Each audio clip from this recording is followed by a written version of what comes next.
Moj namen je danes predstaviti Evropski spor majhne vrednosti.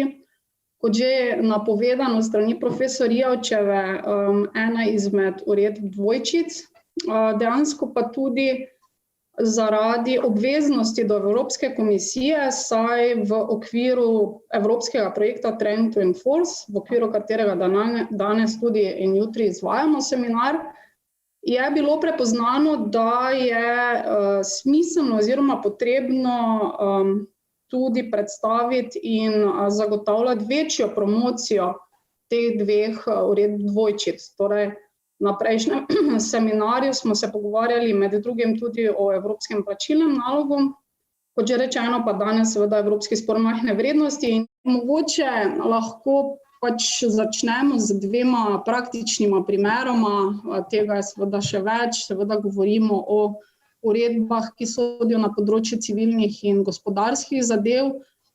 In na primer lahko si zamislimo prvi primer, kjer imamo potrošnika na Nizozemskem, ki kupi prenosni računalnik iz francoske spletne trgovine, ki pa prispe poškodovan. Danes seveda mislim, da so nas tudi trenutne situacije prisilile, da smo tudi sami postali online potrošniki, bolj kot smo si mogoče želeli. Tako da menim, da seveda, kot je bilo že danes z predhodnicami povedano, da bodo čezmejni primeri in čezmejne zadeve še naraščale. Zato je toliko bolj pomembno, seveda, da se tudi pogovarjamo o teh uredbah. No in v tem konkretnem primeru, po več poskusih, da bi prejel ali prejela povrnitev stroškov, se potrošnik ali potrošnica obrne na odvetnika, odvetnico, ki mu priporoči uporabo evropskega postopka v sporih majhne vrednosti. Zdaj že sama uredba, in to smo tudi povedali pri Evropskem plačilnem nalogu, velja enako, torej ne predvideva obvezno zastopanje po pooblaščencu oziroma odvetniku, ker bi naj seveda z poenostavitvijo in pospešitvijo postopkovnih pravil v sami uredbi omogočala, da lahko tudi potrošnik sam oziroma upnik sam izpolni te obrazce, ampak kakorkoli seveda se pa lahko obrne, kar je priporočljivo, tudi bomo videli, kar zadeva Evropskega spora majhne vrednosti, na odvetnike. In torej, kako naj bi najhitreje, najbolj optimalno potekal ta postopek, tako da odvetnica, odvetnik prenese obrazec zahtevka, kjer boste videli, da imamo lahko tudi dinamične obrazce, ki so na portalu e-pravosodje, dostopni so pa tudi na spletnih straneh našega sodišča in seveda izpolni in predloži v elektronski obliki. Sodišče v 14 dneh pošlje kopijo obrazca tej spletni trgovini oziroma dolžniku in ji omogoči seveda, da v 30 dneh odgovori. Trgovina odgovori z izpolnjenim obrazcem, torej vidimo tudi obrazec in potem sodišče odredi trgovini naj kupcu ali kupki povrne zahtevane stroške. Torej optimalno, najhitreje, seveda bi naj po uredbi sodišče, potem ko bi dobilo odgovor od tožene stranke, odvisno od tega, ali bo potekal postopek samo v pisni obliki, bomo videli, kdaj se seveda lahko sodišče odloči in izvede tudi ustno glavno obravnavo, ampak naj bi seveda v 30 dneh potem se izdala sodba v sporu majhne vrednosti. Potem imate podoben primer, grafični oblikovalec. Je pa zanimivo, na primer, tukaj imate tudi Ryanair, letalsko družbo, da je zaslediti, da so v okviru, torej pred Brexitom, veliko potrošnikov iz Velike Britanije predvsem uporabljali ta Evropski spor majhne vrednosti ravno v primeru zamud ali pa ko niso bili zadovoljni s storitvijo v teh potniških letalskih storitvah. Sicer pa, kot je že bilo danes povedano strani profesor Ijavčeve, torej smo na Pravni fakulteti že izvedli in še izvajamo projekte, evropske projekte, ki se ravno ukvarjajo in naslavljajo vse te uredbe, o katerih smo danes in še govorimo. Zadnja dva sta aktivna trenutno, torej današnji, in pa še eden raznolikost izvršilnih naslovov pri čezmejni izterjavi dolgov v Evropski uniji, in ste zelo toplo vabljeni seveda, da obiščete našo uradno spletno stran in potem seveda tudi raziščete, kakšni so rezultati ali pa v kakšni fazi so posamezni postopki. Zdaj, danes bom prikazala tudi, kakšne so izkušnje v državah članicah oziroma zakaj bi lahko rekli, da ta uredba o sporu majhne vrednosti je morda najmanj prepoznavna. Dejstvo je, da seveda, ko govorimo o poenostavljenih postopkih, imamo vedno pred očmi, sploh kadar je za spor majhne vrednosti, zahtevke z nizkimi, torej višino denarne, pa tudi bomo videli v sporu majhne vrednosti pod določenimi pogoji nedenarne zahtevke, in da seveda države članice imajo primerjalno pravno tudi svoje posebne, načeloma svoje posebne poenostavljene postopke.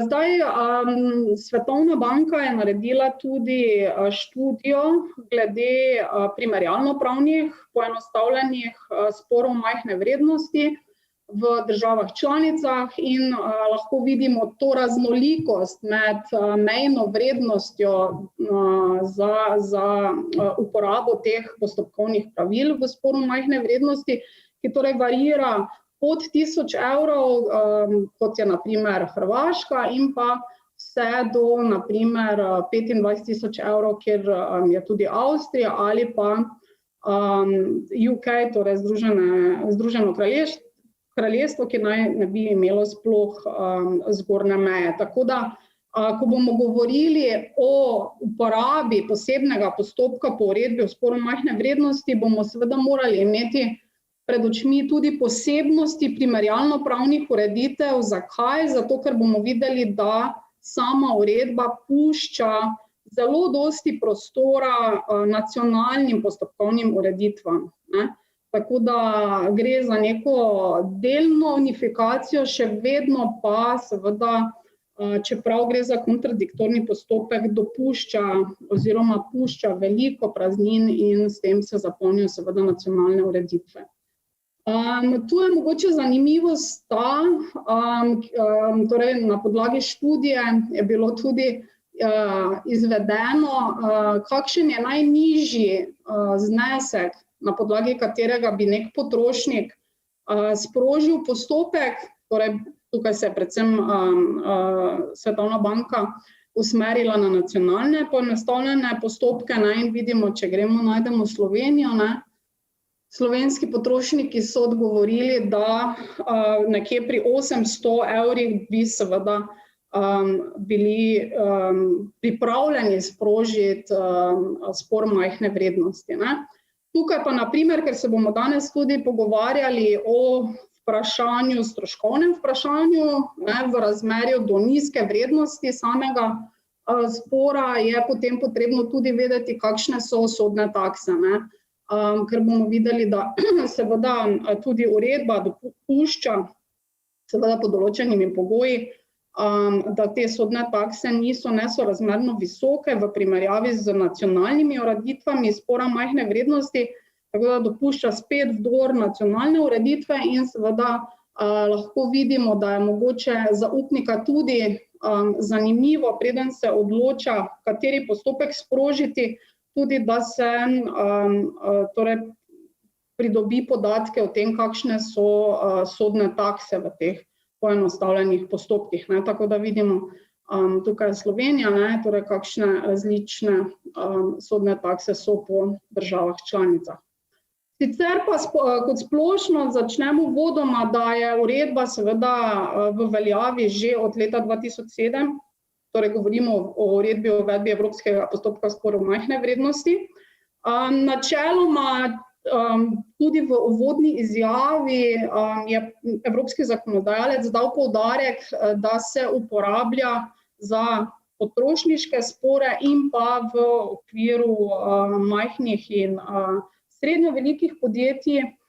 Smo pa tudi v preteklosti, torej v našem evropskem projektu Simplification of Debt Collection, zbrali podatke, pa tudi potem po raznih študijah, da je zagotovo ta uredba najmanj poznana oziroma tudi se najmanj uporablja, sploh kar zadeva na primer Slovenije ali pa kasneje, ko se bomo pogovarjali tudi o vprašanju predložitve predhodnih vprašanj za evroavtonomno razlago posameznih določb uredbe pred sodišče EU, bomo videli, da trenutno sta zgolj dve odločitvi sodišča EU, pač na podlagi predhodnega vprašanja, o čem smo videli pri plačilnem nalogu, evropskem plačilnem nalogu je tega bistveno več, pa seveda evropski izvršilni naslov.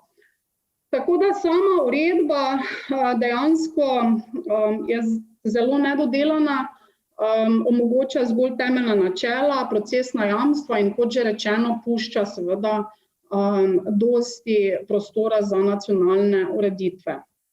Zdaj sama evropska uredba o sporu majhne vrednosti, seveda te prve ideje segajo že v leto 1998, ko je ta poenostavljen postopek bil celo predviden v enem predlogu direktive o zmanjšanju zlorab v trgovinskih poslih in zamud, seveda.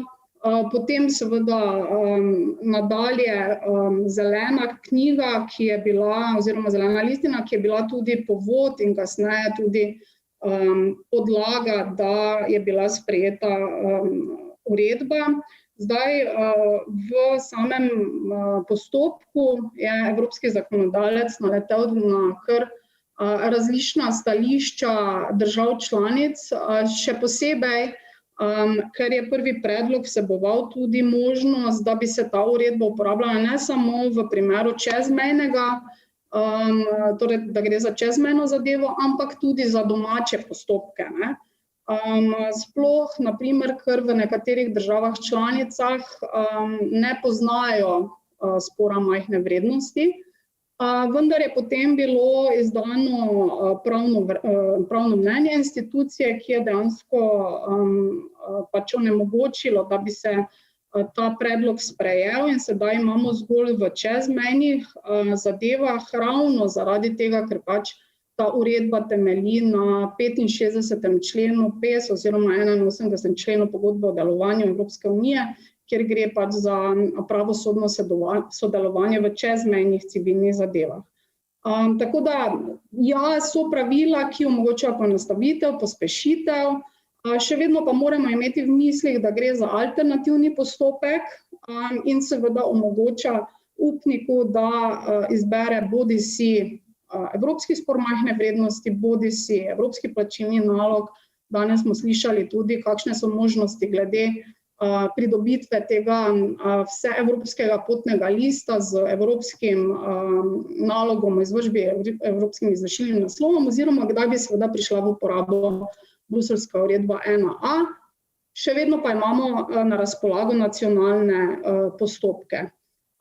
Kot je bilo napovedano, torej gre za uredbo dvojčico, ki seveda in je druge generacije, ki seveda odpravlja razglasitev izvršitve oziroma torej posvojitev te sodne odločbe v državi članici izvršbe.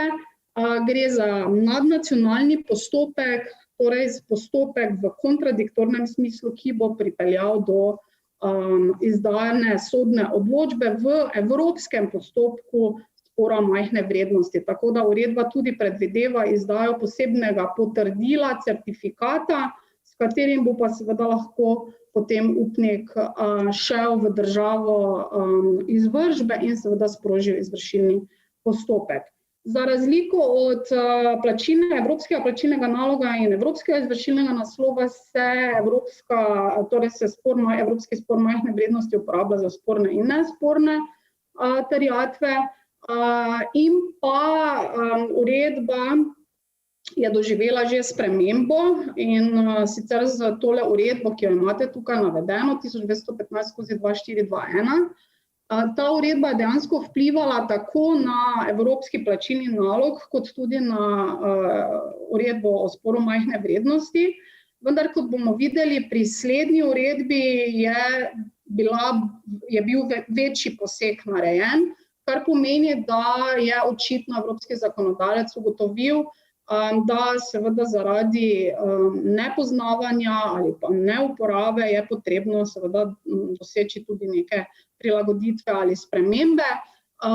Sprememba, ki pa je bila vnešena v uredbo o evropskem plačilnem nalogu, pa je ta, da seveda po ugovoru zoper evropski plačilni nalog, torej če dolžnik ugovarja, se lahko nadaljuje postopek, če so izpolnjeni pogoji po uredbi o sporu majhne vrednosti in ne po rednem postopku po nacionalnem pravu ali pa sporu majhne vrednosti. Tako da tukaj je bila ena praznina, ki jo je evropski zakonodajalec zapolnil. Ta uredba nova, ki je spremenila in velja od 2017, ki je spremenila evropsko uredbo o sporu majhne vrednosti, je dejansko prinesla kar nekaj novosti. Težko pričakovano zvišanje zgornje meje vrednosti zahtevka, torej če je bila prvotno uredbo ta meja določena na 2000, pa je sedaj zaradi neuporabnosti tudi za majhna in srednja velika podjetja bilo potrebno zvišati zgornjo mejo na 5000 evrov. Čeprav, na primer, prvotni predlog te uredbe predvideva 10 000 evrov.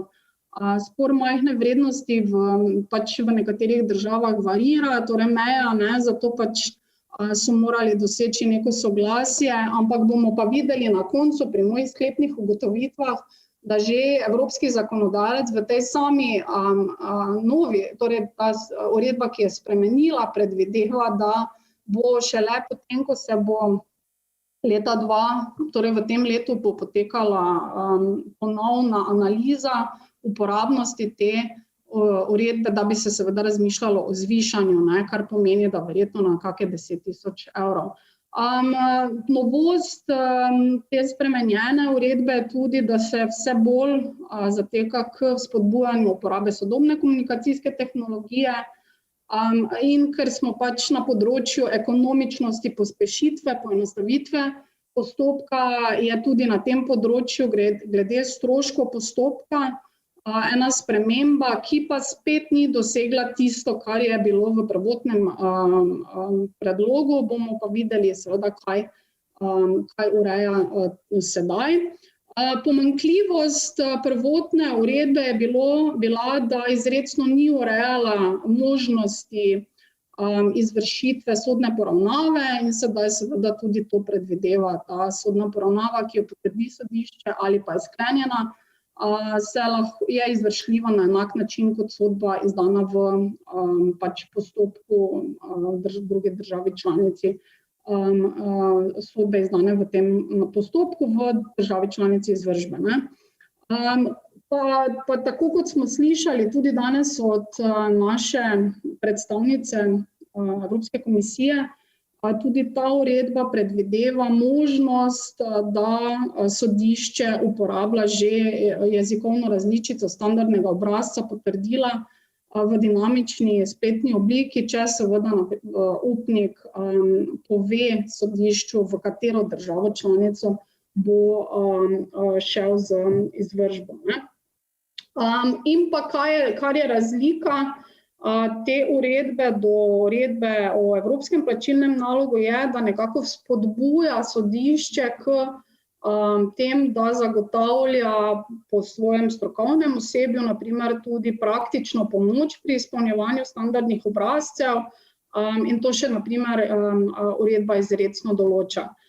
Tako da za sodišče, na primer, kar so sedaj novosti od te spremenjene, je, da veljajo nove zahteve glede sodnih taks in stroškov, glede sorazmernosti v primerjavi z vrednostjo spornega predmeta. Glede obrazcev se bomo pogovarjali, kako je v primeru, ali je možno izpolniti v jeziku države izvršbe, uporaba sodobnih komunikacijskih orodij in pa seveda predtem je bilo predvideno zgolj poštno vročanje in sedaj seveda tako, kot je bila spremenjena tudi uredba o vročanju, predvideva elektronsko vročanje. Še vedno torej v postopkih oziroma v zadevah, ki so civilne in gospodarske narave, z čezmejnim elementom upniku ostane izbira. Torej, naprimer, če bi si zamislili primer, da želi tuj upnik tožiti dolžnika v Sloveniji, pa ima zoper njega 1000 evrov terjatev, lahko naprimer izbira med več možnostmi. In vsak postopek, bodisi nacionalni ali pa evropski, ima prednosti in slabosti. Lahko vloži naprimer predlog za izdajo, če torej, bo se odločil za vložitev v Sloveniji nedokumentiranega plačilnega naloga po ZPP, torej zato, ker ima naprimer 1000 evrov terjatev, lahko vloži seveda elektronski predlog za izvršbo na podlagi verodostojne listine, lahko vloži tožbo v sporu majhne vrednosti, lahko pa se odloči seveda tudi za evropski plačilni nalog ali pa evropski spor majhne vrednosti in seveda je na upniku, da presodi, po kateri poti bo šel. Kot že rečeno na začetku, uredba o evropskem sporu majhne vrednosti je seveda nek delno unificiran postopek, še vedno pa je pustila veliko prostora za vdor nacionalne ureditve, predvsem se vidi, da se uporabi ta postopek sodišča, ki vodi, torej pravila sodišča, ki vodijo postopek pri načinu sporočanja, pri pridobivanju dokazov.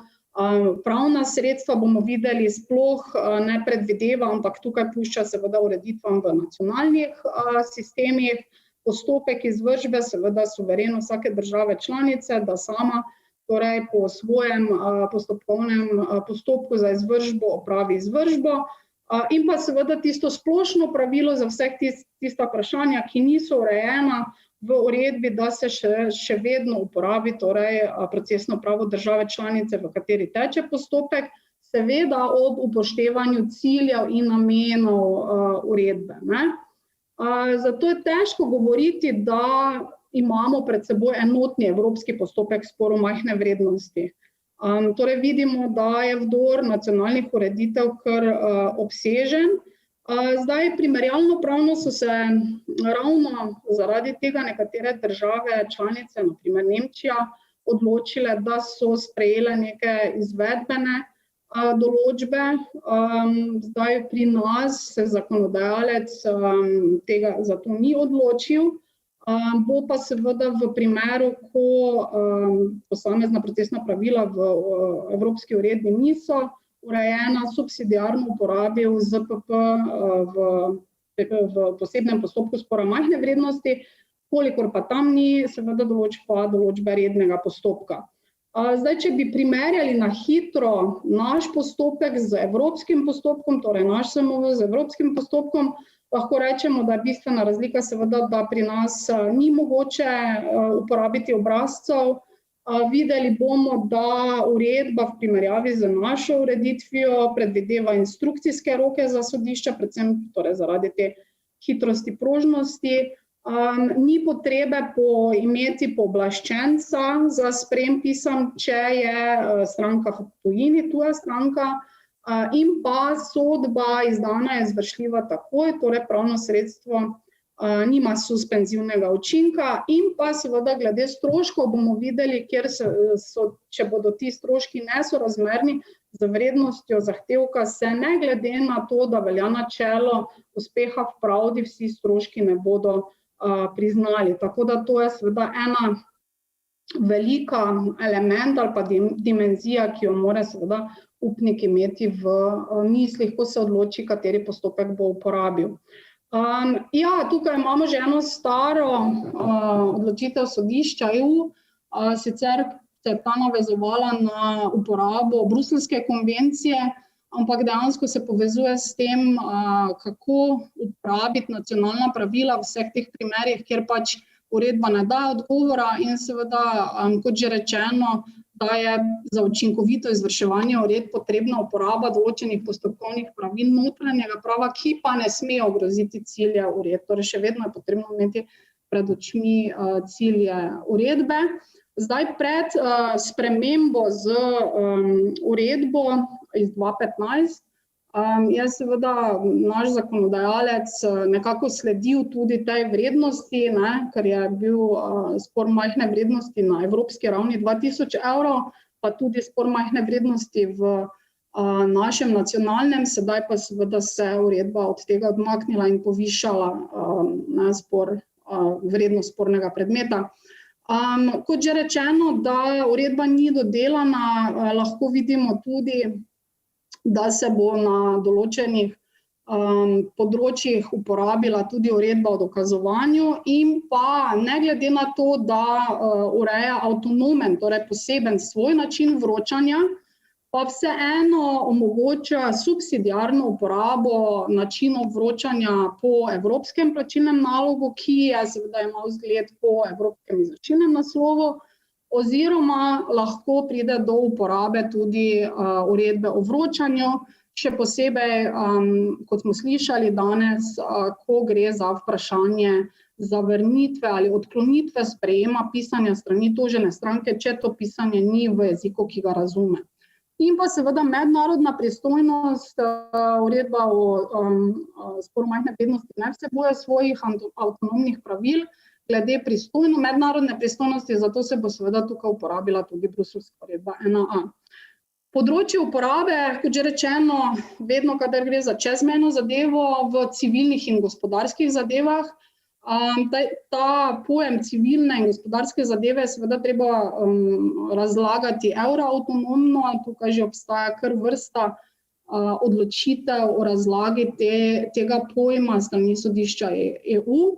Je pa na primer v primerjavi z seznamom, ki ga ureja bruseljska uredba 1A in izključuje torej svojo uporabo v določenih zadevah, uredba o sporu majhne vrednosti še dodala nekaj področij, torej med drugim tudi se ne uporablja za spore, ki so povezane z delovnim pravom, najemom ali zakupom nepremičnine, kršitvami zasebnosti in osebnostnih pravic, vključno z obrekovanjem.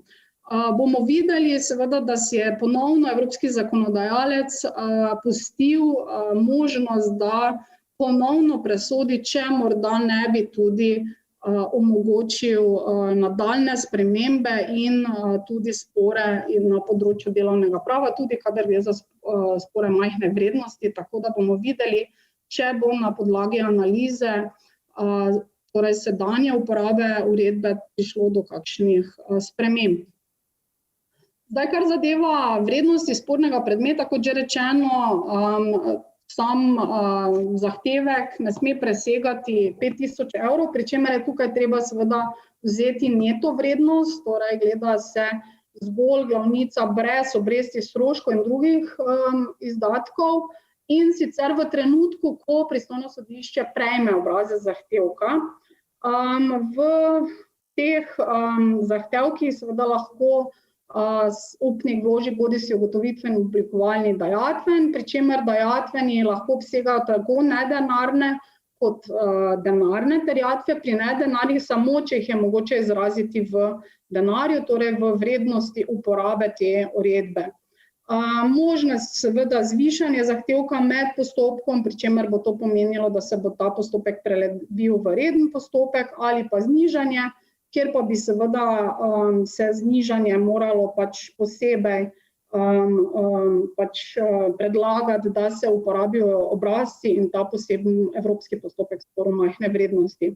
Zdaj, kar zadevo čezmejne zadeve, tudi tukaj je v več predlogih bila težnja, da bi se ta čezmejnost razširila in dodala tudi za kakšne druge primere, ki niso urejeni.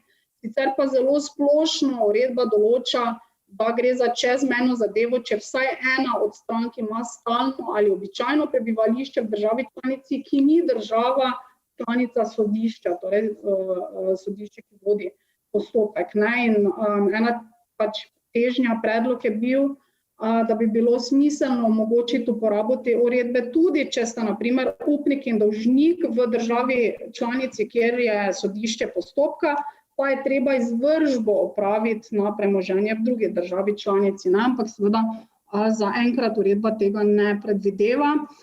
Kot že rečeno, o mednarodni pristojnosti se ne bom kaj dosti vstavljala, to seveda lahko za drug seminar, drugo predavanje. Kot že rečeno pa seveda v obrazcu uredba omogoča, da se identificirajo okoliščine, na podlagi katerih se bo potem presojala mednarodna pristojnost v skladu z bruseljsko uredbo 1A v primerjavi z evropskim plačilnim nalogom, ki ureja tudi posebej pristojnost za potrošniške spore, pa na primer uredba v sporu majhne vrednosti takšnih določb nima, kar pomeni, da se bo seveda tudi za potrošnike uporabila pristojnost oziroma pravila, ki jih ureja bruseljska uredba 1A. Bistvene značilnosti, torej na začetku sem že omenila, da dejansko uredba daje samo temeljna načela in neka temeljna jamstva v tem evropskem postopku. Poudarek, podobno kot pri nacionalnem ZPP-ovskem sporu majhne vrednosti, je seveda na pisnosti postopka. Videli bomo, kdaj za razliko od ZPP pa bo sodišče po tej uredbi razpisalo glavno obravnavo. Standardni obrazci, pri čemer zanimivo je, da seveda med temi standardnimi obrazci pa ni zaslediti obrazca za izdajo sodne odločbe, kar pomeni, da se bo seveda v teh primerih uporabilo nacionalno pravo. Kot v teh, torej tudi v evropskem plačilnem nalogu, tudi v sporu majhne vrednosti ni obveznosti zastopanja po pooblaščencu odvetniku, veljajo seveda posebni roki, posebna pravila o vročanju, ni eksekvature, torej ravno ta uredba dvojčica, in pa bomo videli pravna sredstva v nacionalnih ureditvah pridejo v poštev in pa zgolj eno posebno avtonomno pravno sredstvo je preskus sodbe, podobno kot to ureja tudi evropski plačilni nalog, torej zgolj v izjemnih primerih. Zdaj, bistvene praktične informacije za uporabnike se lahko najdejo tudi na evropskem portalu e-pravosodje. Tukaj so tudi dinamični obrazci na razpolago in seveda tukaj lahko se tudi opredelite za državo članico, v katero želite poslati izpolnjen obrazec, torej da se že ta obrazec izpolnjuje v jeziku države članice postopka. So pa zelo dobrodošle tudi povezave, ki se lahko najdejo na tem evropskem portalu e-pravosodje, od priročnika za uporabo do tudi notifikacij, ki so jih posamezne države članice sporočile glede posameznih pravil te uredbe. Zdaj, sam začetek postopka je seveda determiniran z uporabo obrazca, torej upnik izpolni obrazec A, in za začetek postopka je seveda obvezna uporaba tega obrazca. Dočim za toženca ni obvezna uporaba obrazca za odgovor na tožbo, lahko pač odgovori, kakor želi, tudi v svoji obliki. Zdaj, kot smo že rekli, v teh obrazcih je seveda zelo pomembno, da če gre za nedenarni zahtevek, da se določi oceni vrednost spornega predmeta, ker se bo s tem seveda omogočila presoja uporabe uredbe, in pa seveda, da se zahtevajo tudi stroški postopka in pa pogodbene oziroma zakonite obresti. Ti dinamični obrazci zelo lepo vodijo pač izpolnjevalca, na kaj vse je potrebno izpolniti. Je pa res, da seveda uredba ne predvideva obligatorno priložitev dokazil, ampak je zgolj priporočljiva, pravi. Ravno zato, ker se seveda zadosti tudi načeloma z možnostjo opisa dokazila, in pa da se lahko dokazila predložijo do konca glavne obravnave oziroma vse do izdaje sodne odločbe, oziroma ima tudi sodišče možnost, da pozove stranke na predložitev.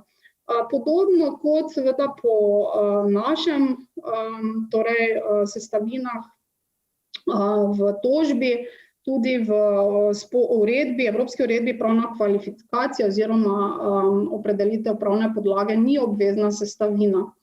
Zdaj, standardni obrazec se pač glede na nacionalno ureditev pošlje bodisi po pošti, bodisi po faksu oziroma drugo komunikacijsko tehnologijo, odvisno od tega, kaj je država članica notificirala Evropski komisiji.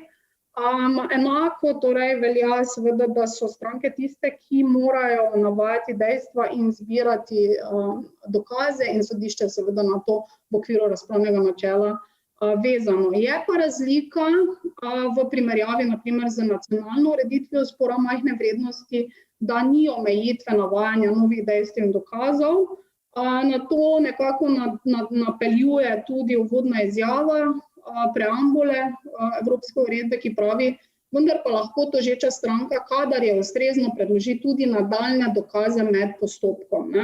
Vemo pa, da v nacionalnem sporu majhne vrednosti se mora stranka navajati dejstva in dokaze v tožbi, tožena stranka v odgovoru na tožbo in potem še ima vsaka eno pripravljalno vlogo. Zdaj, kot sem že napovedala, imamo pred seboj dve odločitvi sodišča EU. Ena se nanaša na vprašanje pojma stranke, druga pa o stroških. In sicer v prvem primeru je šlo za slovaško podjetje, ki je dejansko imelo sedež v Bratislavi, in je predložilo zahtevek za višino 430 € v skladu torej po obrazcu A, v skladu z uredbo o sporu majhne vrednosti. Poleg tega pa je na obrazcu bila še kot tožeča stranka 2 navedena ta družba iz Češke, torej ZSE Energija iz Češke, ki je imela sklenjeno komisijsko pogodbo za prvo družbo ZSE Energija, in sicer da proti plačilu za njo izterjuje terjatve. In sedaj se seveda, je pa bil zahtevek naperjen zoper osebo, ki je prav tako imela prebivališče na Slovaškem. In sedaj se je pojavilo seveda vprašanje, ali pojem stranke zajema tudi intervenjenta. In seveda je tukaj bilo podano obrazložitev, da seveda je treba pojem stranke razlagati avtonomno in enotno v vseh državah članicah, da tudi nobena rubrika v tem obrazcu ne predvideva, da bi se vključile tudi podatki za druge osebe, ki so vpletene v spor, in da seveda je potrebno ta pojem iz 3. člena razlagati tako, da se nanaša samo na tožečo in toženo stranko v postopku v glavni stvari. In pa še glede čezmejnosti, rekla sem, da imamo upnika, ki ima sedež v Bratislavi, torej Slovaški, in pa tudi dolžnika, ki je bil iz Slovaške, in tudi tukaj seveda se je določilo, da je treba razlagati glede čezmejnosti zadeve tako, da zadeva, kakršna je v tem postopku, v kateri ima tožeča in tožena stranka sedež, stalno prebivališče v isti državi članici, kot je država članica sodišča, ne spada na področje uporabe te uredbe. Zdaj, plačilo sodne takse je procesna predpostavka, tudi v primeru uredbe, torej uporabe evropskega postopka. Je pa res, da se bo glede plačila in rokov uporabile določbe ZPP-ja, pa tudi Zakon o sodnih taksah. Uredba zgolj predvideva, da sodna taksa, ki velja za nacionalni spor majhne vrednosti, ne sme biti nesorazmerna in višja od taks, torej, ki velja za te nacionalne postopke. In pa novost je tudi ta, da je pač država članica obvezana, da zagotovi tudi druge načine plačila sodne takse, med drugim tudi na daljavo, in pa seveda dopušča nacionalnim ureditvam. Kar zadeva zadostno število izvodov tožbe s prilogami, kot velja na primer za nacionalno ureditev, pa uredba ureja zgolj dolžnost predložitve obrazca v e-dnini, tako da se lahko iz tega razbere, da upniku ni treba skrbeti, da predloži zadostno število obrazcev, če priloži tudi s prilogami za sodišče in nasprotno stranko. Zelo pomembna pravila so glede ugotovitve vrednosti spornega predmeta, ravno zato, ker se seveda potem odgovori na vprašanje, ali posamezni spor sodi na področje uporabe. Kot že rečeno, se tukaj vzame neto vrednost, če stranka izostane, torej če stranka ne določi vrednost, so posebna pravila o popravi, torej lahko sodišče bo uporabilo posebno obrazec, ki ga predvideva uredba in poslalo seveda v popravo nasprotni stranki. Če pa na primer tožena stranka trdi, potem ko je vročen obrazec tožbe, da vrednost presega mejo, bo pa sodišče presojalo to utemeljenost tega ugovora seveda brez možnosti kakršnekoli pritožbe zoper odločitev. Ostala vprašanja pa seveda ureja, kot že rečeno, določbe ZPP. Zdaj, ko sodišče v evropskem postopku prejme obrazec A, torej tožbo, uredba predvideva 3 faze, ki mora sodišče slediti. Torej, najprej mora sodišče presoditi, ali zahtevek spada na področje uredbe, potem ali je zahtevek očitno neutemeljen oziroma ali je vloga očitno nedopustna. Tukaj se dejansko uporabi nacionalna zakonodaja, ponovno vidimo vdor nacionalnih predpisov, tako glede dopustnosti kot očitne neutemeljenosti. Naprimer, to je podobno kot pri evropskem plačilnem nalogu, se ta očitna neutemeljenost ne definira. Enako, če gremo na področje ZPP-ja, te očitne neutemeljenosti ali pa neutemeljenosti na prvi pogled ne pozna. Uredba zgolj določa, da se očitno neutemeljena vloga zavrže. Torej pač dikcija, ki jo je uredba oziroma prevod uporabil pri evropskem plačilnem nalogu, pa se v primeru očitne neutemeljenosti govori, da se vloga zavrne.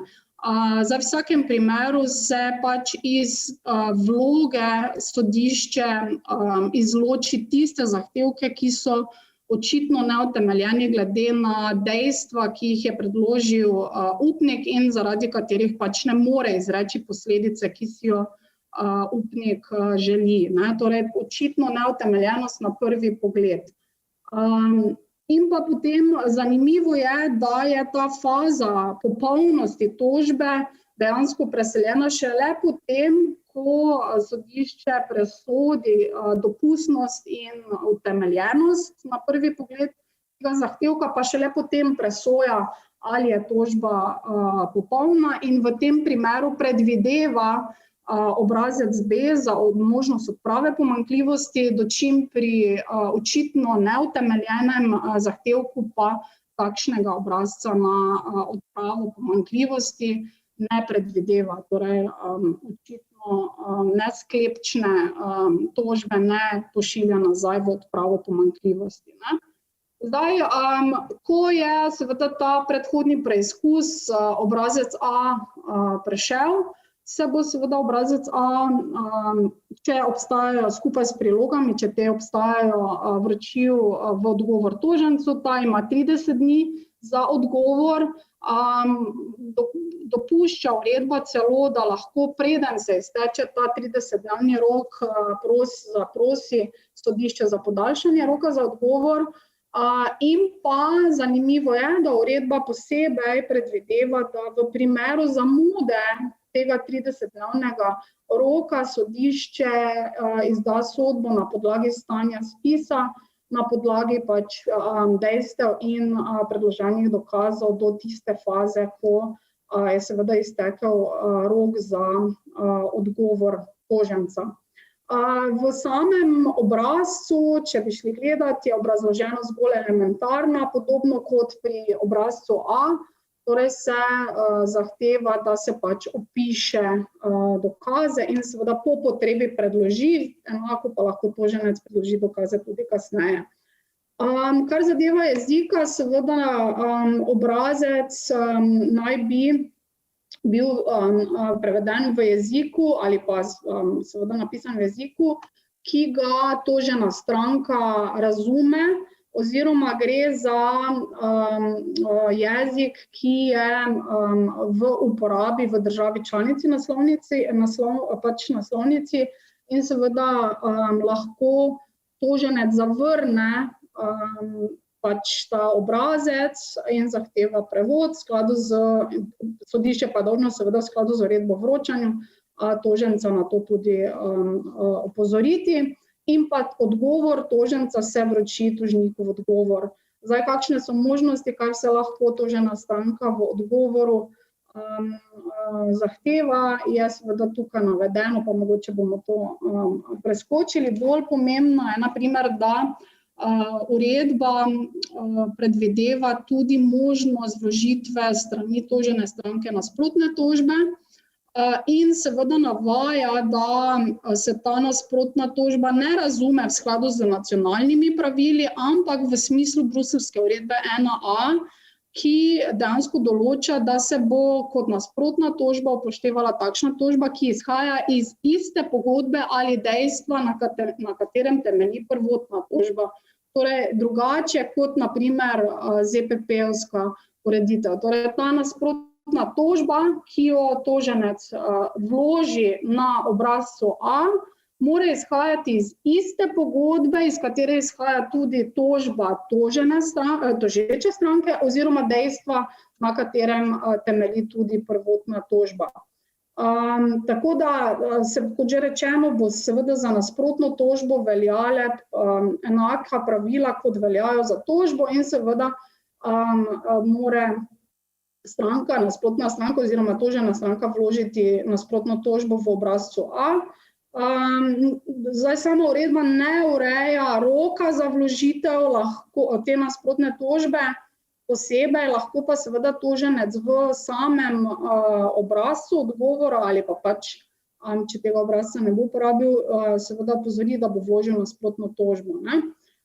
Zdaj, nasprotna tožba, zato da se bo seveda v tem postopku obravnavala, torej v Evropskem sporu majhne vrednosti, ne sme presegati 5.000 evrov. Torej, zahtevek in nasprotna tožba bosta potekala po Evropskem sporu majhne vrednosti, če vsak posebej ne presegata vrednostno mejo 5.000 evrov. Zato je seveda potrebno obravnavati tako zahtevek ločeno, kot tudi višino zahtevka v nasprotni tožbi, ne pa kot kumulativno vrednost.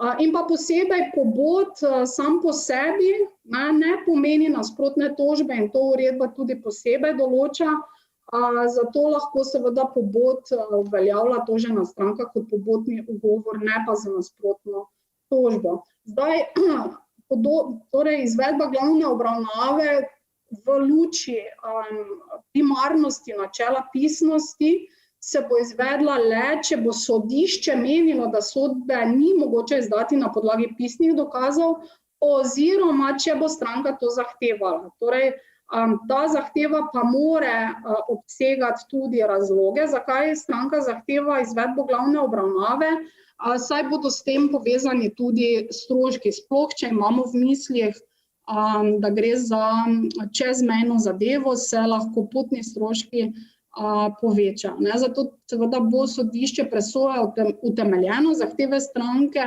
tudi na podlagi razlogov, ki jih bo seveda navedla. Seveda pa more pri tem, pri svoji presoji upoštevati tudi procesne kavtele in seveda, da ne bo na primer omejena v načelu poštenega sojenja, poštenega vodenja postopka, načela kontradiktornosti, pravice do ustne obravnave, pa tudi 6. člena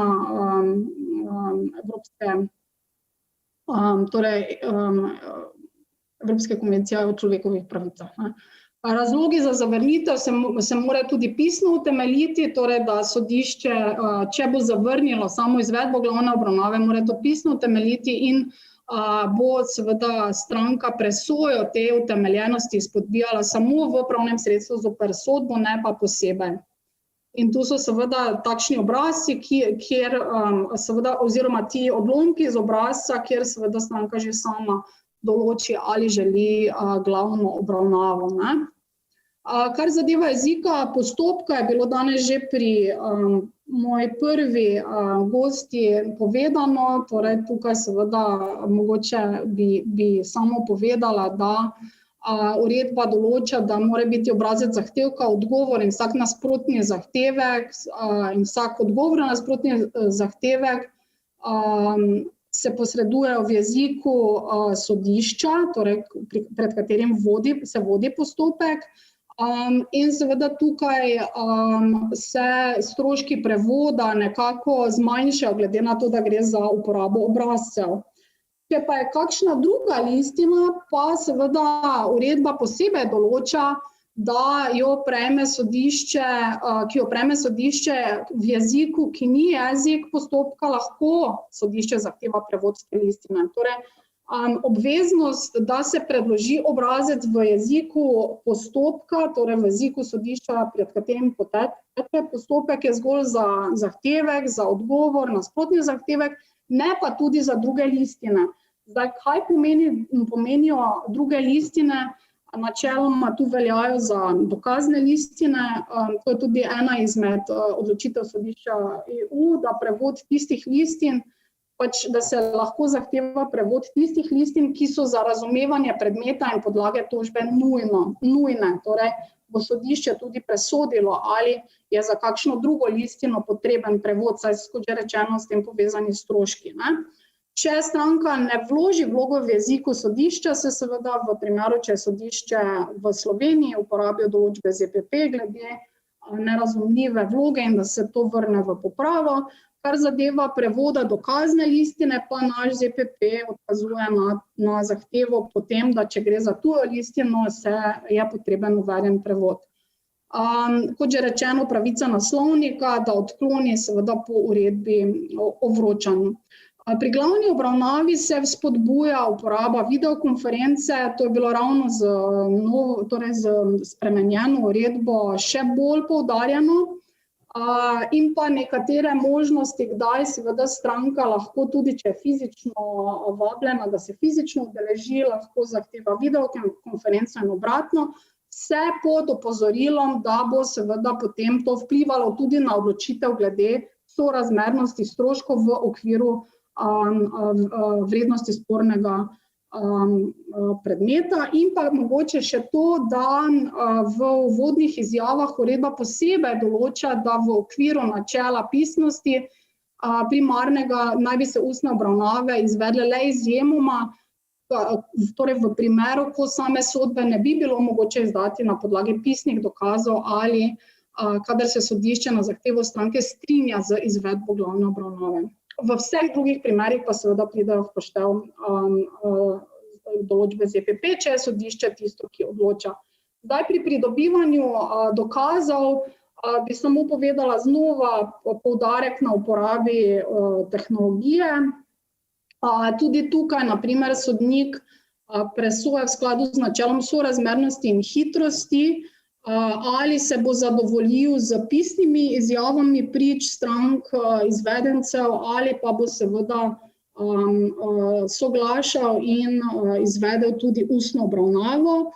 In sama uredba tudi predvideva subsidiarnost dokaza z zaslišanjem prič in izvedbo dokazov, torej le, če sodbe ni mogoče izdati na podlagi ostalih dokazov. Tako da seveda ta nujnost glavne obravnave vse v okviru načela sorazmernosti in hitrosti postopka, seveda pa je treba imeti pred očmi tudi načelo kontradiktornosti in pravico do ustne obravnave.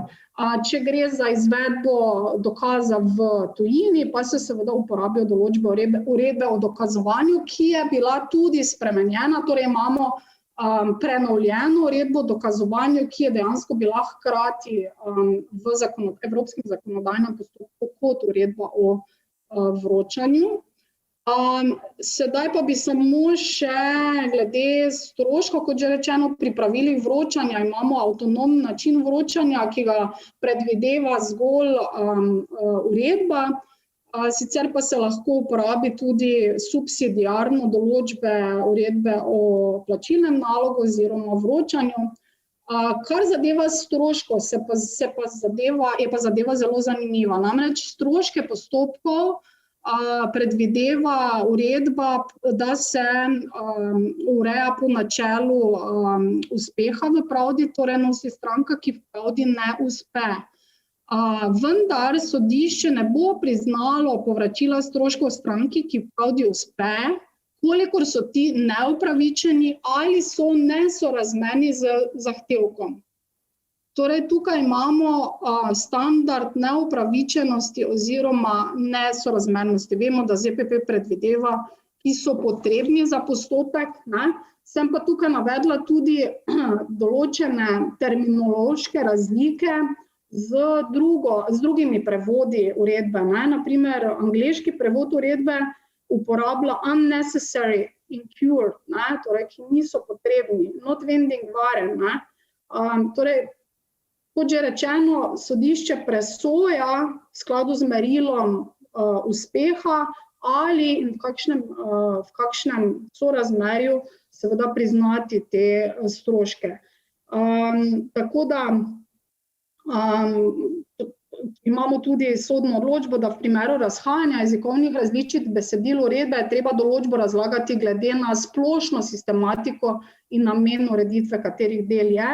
Dejansko pa je že iz dokumentov, na katerih je nastala uredba, izhajalo, da se seveda ta presoja sorazmernosti, nesorazmernosti stroškov z zahtevkom tudi uredi. Kar pomeni, da seveda, če se bo zahtevala izvedba izvedenca, torej ustna izvedba izvedenca, bodo s tem povezani tudi lahko stroški in seveda lahko s tem primerom se upnik tvega oziroma tožeča stranka tvega, da na primer sodišče del stroškov ali pa celoten strošek za izvedbo ustnega zaslišanja izvedenca ne bo odobrilo, zato ker bo dejansko nesorazmerje z zahtevkom. Torej, in tukaj imamo že eno izmed odločitev, torej drugo sodišče EU. Tukaj pa je šlo dejansko za primer, ko je gospa Johnson leta 2012 posnela osebo, ki je padla v reko zaradi skoka z elastiko in se je dejansko ta pretrgal kabel in jo je seveda to osebo vrglo v vodo. Ta oseba Johnson je dejansko posnela ta dogodek in potem tožila medijsko hišo, ki je njen videoposnetek in sliko delila naprej, pri tem pa ni določila avtorskih pravic oziroma ni navedla imena te osebe Johnson, ki je to posnela, in sedaj seveda vlaga odškodninski zahtevek in seveda se je tukaj pojavilo vprašanje, ker seveda sodišče ni priznalo celotni odškodninski zahtevek, ali seveda lahko nacionalno sodišče, kadar stranka v pravdi uspe samo deloma, naloži, da vsaka stranka nosi svoje stroške ali pa te stroške razdeli med strankama. Ne? In sodišče EU je dejansko presodilo, da v takem primeru pa lahko nacionalno sodišče prosto določi razdelitev navedenih stroškov. Ne? Torej, kadar gre za delni uspeh, pa lahko presodi, da da vsaka stranka nosi svoje stroške ali pa da se ti stroški razdelijo med stranke, seveda v cilju uredbe, ki ga zasleduje. Ne? Sodba se bi naj izdala v 30 dneh od takrat, ko sodišče prejme odgovor, če ne izvede glavno obravnavo, če pa ne prejme odgovora, pa seveda sodba na podlagi stanja spisa. Pravna sredstva so po nacionalnem pravu. Zdaj zanimivo je, da seveda Evropska uredba o sporu majhne vrednosti ne predvideva posebnih pravnih sredstev in seveda se tukaj uporabijo nacionalna pravila. Če bo sodišče, ki pač vodi postopek sodišče v Sloveniji, bo se seveda uporabile določbe spora majhne vrednosti, torej pritožba, kjer seveda imamo zoper v sporu majhne vrednosti omejene pritožbene razloge, 8-dnevni rok, ni revizije, zahteva za varstvo zakonitosti in obnova pač sta predvideni, pri čemer obnova ne iz razloga novih dejstev in dokazov. In pa še eno avtonomno pravno sredstvo pa je preskus sodbe. Tudi tukaj so nekatere novosti, ki jih je uvedla ta uredba, ki je vplivala na evropsko uredbo prvotno. Torej, vedno, kadar je bila kršena pravica do obrambe strani na toženi strani, lahko samo tožena stranka vloži ta preskus sodbe in seveda, če sodišče ugodi zahtevku v tem postopku, bo to vplivalo na razglasitev ničnosti sodbe v primeru ugoditve. Zdaj, kar zadeva priznanja in izvršitve, ne bom tukaj šla v podrobnosti, ker so načeloma določbe podobne kot v Evropskem plačilnem nalogu. Enako se bo stranka seveda poslužila potrdila, ki je predvideno kot obrazec v uredbi, potrdilo o izvršljivosti. Sodišče bo brez stroškov izdalo potrdilo, potrdilo nima konstitutivnega učinka, ampak zgolj potrjuje, da je sodna odločba iz države članice izvora izvršljiva, in pa seveda možnost tudi sodne poravnave, potrditev sodne poravnave, kar je novost. Postopek izvršbe pa seveda torej v suverenosti države članice izvršbe.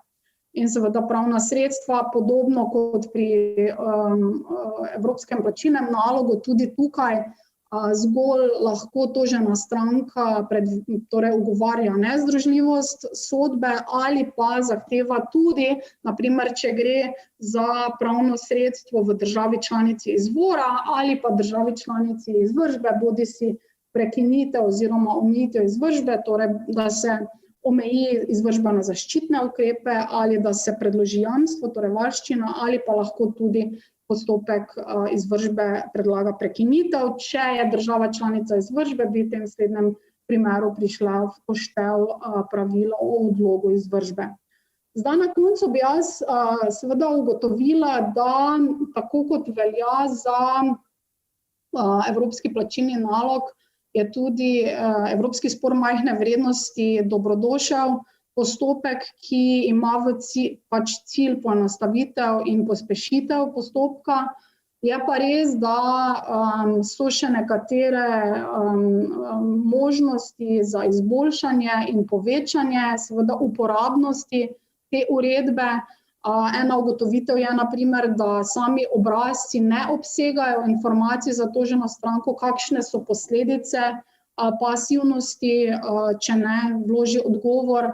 Manjkajo tudi informacije glede stroškov, ki se mi zdijo kar pomembna informacija, torej da tudi, če stranka pravi uspe, bo sodišče presojalo to sorazmernost, nesorazmernost in upravičenost z vrednostjo zahtevka.